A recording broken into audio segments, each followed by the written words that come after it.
നീ എന്താ ആലോചിക്കുന്നേ? നമുക്ക് റിസോർട്ടിലേക്ക് പോകണ്ടേ? പോണം. അവിടെ നിന്നും എന്നെ ഈ അവസ്ഥയിലാക്കിയ ആളെ പറ്റി എന്തെങ്കിലും വിവരം കിട്ടുന്ന പ്രതീക്ഷ എനിക്കുണ്ട്.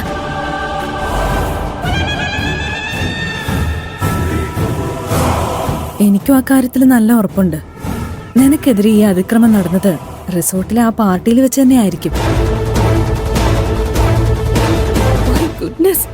പാർവതിക്ക് അന്ന് നടന്നതല്ല ഓർമ്മ വന്നു. അല്ലാതെ പിന്നെ റിസോർട്ടിൽ വെച്ചാണ് അവൾക്ക് അതിക്രമം നടന്നതെന്ന് അവൾ എങ്ങനെയാ മനസ്സിലാക്കിയത്?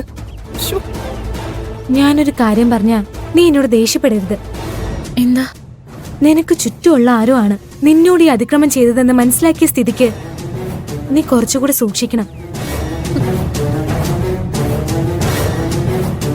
നമ്മൾ എന്തായാലും റിസോർട്ടിലേക്ക് ഇതിനെക്കുറിച്ച് അന്വേഷിക്കാൻ പോവല്ലേ?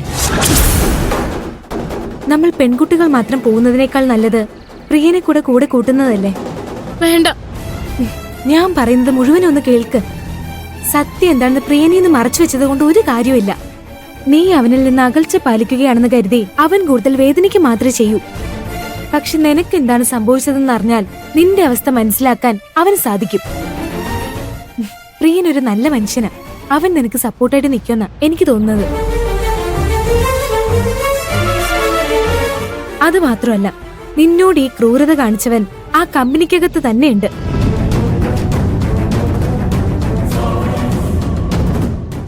അവിടെ വന്ന് നിന്നെ സംരക്ഷിക്കാൻ ഞങ്ങൾക്ക് കഴിയില്ല. പ്രിയനെ നിനക്ക് വിശ്വസിച്ച് കൂടെ നിർത്താം. എനിക്കൊരു സംരക്ഷണത്തിന്റെ ആവശ്യമില്ല. ഒരു പെൺകുട്ടിക്ക് സംഭവിക്കാൻ പറ്റുന്ന ഏറ്റവും വലിയ അതിക്രമം ഞാൻ നേരിട്ട് കഴിഞ്ഞത്.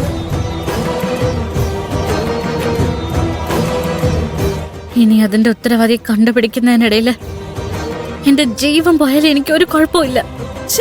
നീ എന്തൊക്കെയാ പറയുന്ന പാറു? സത്യം, എനിക്ക് നീ മേലും കീഴും നോക്കാനില്ല. എന്നെ ഈ ഒരു അവസ്ഥയിലാക്കിയവനെ കണ്ടുപിടിച്ച് പകരം ചോദിക്കണം. അത് മാത്രം എന്റെ ലക്ഷ്യം. പക്ഷെ പ്രേംചേട്ടൻ ഇതിനെ കുറിച്ചൊന്നും അറിയണ്ട. ഞാൻ ഇങ്ങനൊരു അവസ്ഥയിലാണെന്ന് അറിഞ്ഞ് പ്രേംചേട്ടൻ തകർന്നു പോകും. ഈ വേദന ഞാൻ മാത്രം സഹിച്ചാ മതി. പക്ഷെ സത്യം എന്താണെന്ന് പ്രിയൻ അറിഞ്ഞില്ലെങ്കിൽ നിങ്ങൾ തമ്മിലുള്ള തെറ്റിദ്ധാരണ കൂടും. അവൻ നിന്നിൽ നിന്ന് ഒരുപാട് അകന്നു പോവും. ഒരു തരത്തില് അത് നല്ലതല്ലേ? പ്രിയൻ കൈവിട്ട് പോകുന്നതിൽ എന്ത് നല്ലതാ ഉള്ളത്? പ്രിയഞ്ചേട്ടനെ പോലെ ഒരാളുടെ ഭാര്യ ആവാനുള്ള അർഹത എനിക്ക് നഷ്ടപ്പെട്ടു കഴിഞ്ഞു. എന്നോട് ദേഷ്യം തോന്നിയ അദ്ദേഹം എന്നിൽ നിന്നും അകന്നു പോയ എന്റെ അവസ്ഥ പറയാതെ തന്നെ എനിക്ക് അദ്ദേഹത്തിന്റെ ജീവിതത്തിൽ നിന്ന് ഒഴിഞ്ഞു പോവാലോ. അപ്പൊ പ്രിയനെ കല്യാണം കഴിക്കണ്ടെന്ന് ഇവള് തീരുമാനിച്ചിരിക്കുകയാണോ? ഇതെനിക്ക് കൂടുതൽ പ്രശ്നങ്ങൾ ഉണ്ടാക്കും. നിങ്ങൾക്ക് എന്റെ കൂടെ വരാൻ പറ്റുമെങ്കിൽ വന്നാ മതി. ഇല്ലെങ്കിൽ ഞാൻ ഒറ്റയ്ക്ക് റിസോർട്ടിൽ പോയി അന്വേഷിച്ചോളാം. നീ വെറുതെ ആവശ്യമില്ലാത്ത ഓരോന്ന് പറയണ്ട. നിന്നെ ഞങ്ങൾ ഒറ്റയ്ക്ക് വിടുമെന്ന് നീ കരുതുന്നുണ്ടോ? ഞങ്ങൾ എന്തായാലും നിന്റെ കൂടെ വരും. പ്രിയനോട് ഞങ്ങൾ ഒന്നും പറയുന്നില്ല, പോരെ? ഇവർക്ക് ഇവളെ സഹായിക്കാൻ ഇറങ്ങിത്തിരിക്കേണ്ട വല്ല കാര്യമുണ്ടോ? പാർവതിക്ക് റിസോർട്ടിൽ നിന്ന് എന്തെങ്കിലും തെളിവ് കിട്ടിയ കൈലാഷിലേക്ക് അവള് വളരെ എളുപ്പത്തിലെത്തും. പിന്നെ എല്ലാം കൈവിട്ടു പോവും. ഇവരുടെ പുറകെ തന്നെ പോയേ പറ്റും. ഇവരെന്താണ് ചെയ്യുന്നതെന്നും എന്തൊക്കെയാണ് കണ്ടുപിടിക്കുന്നതെന്നും എനിക്കറിയണം. എന്നാലേ എനിക്ക് കൈലാഷിനെ രക്ഷിക്കാൻ പറ്റൂ. എനിക്ക് പറ്റിയ ഒരു അബദ്ധം കാരണം പാർവതിയും കൈലാഷും ഒരുമിക്കരുത്. കൈലാഷ് എന്റെ മാത്രമാണ്. വാ, നമുക്ക് വേഗം ഇറങ്ങാം.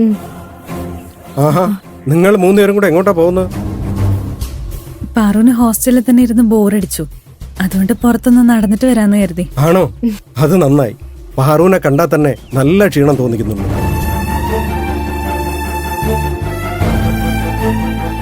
നിനക്കൊരു കുഴപ്പമില്ല മോളെ. കുറച്ചു നേരം ഇവരുടെ കൂടെ കളിച്ചും ചിരിച്ചും നടന്നാൽ തന്നെ എല്ലാം ശരിയാവും. ഞങ്ങൾ ഇറങ്ങട്ടെ ചേട്ടാ? സൂക്ഷിച്ചു മോളെ മക്കളെ. കാലം അത്ര ശരിയല്ല. കൃത്യസമയത്ത് തിരിച്ചു വരണം. ശരി ചേട്ടാ.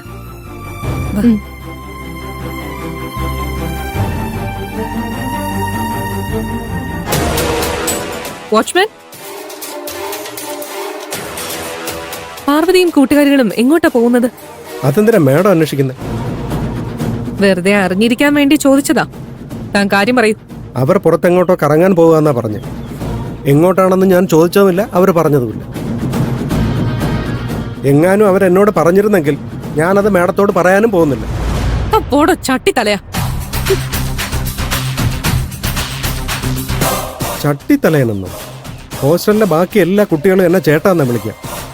ഇവൾക്ക് മാത്രം എന്താ കൊമ്പുണ്ടോ? പിശാചി.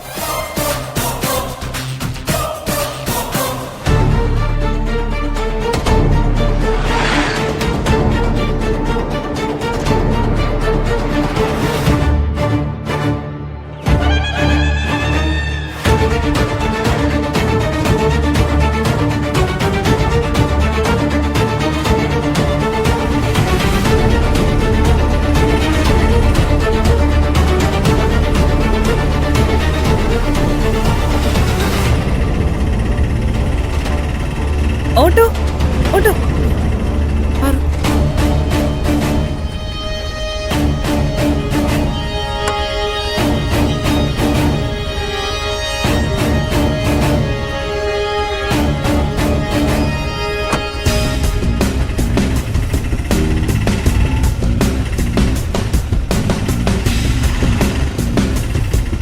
ഷോ, ഇവരെങ്ങോട്ടാ പോകുന്നതെന്ന് മനസ്സിലാവുന്നില്ലല്ലോ. വേറൊരു ഓട്ടോ പിടിച്ച് ഇവരുടെ പുറകെ പോകാം. ഇവരെങ്ങോട്ടാ പോകുന്നതെന്ന് മനസ്സിലാക്കിയേ പറ്റൂ.